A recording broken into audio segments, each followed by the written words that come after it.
সরকারের পদত্যাগের দাবিতে অনির্দিষ্টকালের জন্য অসহযোগ আন্দোলনের ডাক দিয়েছে বৈষম্য বিরোধী ছাত্র আন্দোলন। কেন্দ্রীয় শহীদ মিনারে ছাত্র জনতার মহাসমাবেশে থেকে এই ডাক দেন মূল সমন্বয়ক নাহিদ ইসলাম। ছাত্র জনতার গণ অভ্যুত্থানে দেশবাসীকে স্বতঃস্ফূর্তভাবে অংশ নেওয়ার আহ্বান জানান তিনি। এ সময় রোববার সকালে 11 থেকে দুপুর 1টা পর্যন্ত নিত্যপণ্য ছাড়া সবকিছুই অনির্দিষ্টকালের জন্য বন্ধ থাকবে বলেও ঘোষণা দেওয়া হয়। ইমদাদুল হকের তোলা ছবিতে আরো জানাচ্ছেন ইমদাদুল্লাহ বাবু।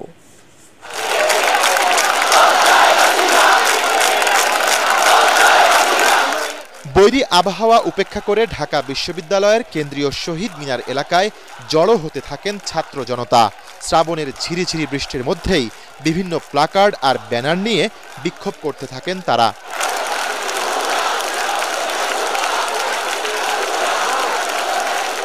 বিকেল নাগাদ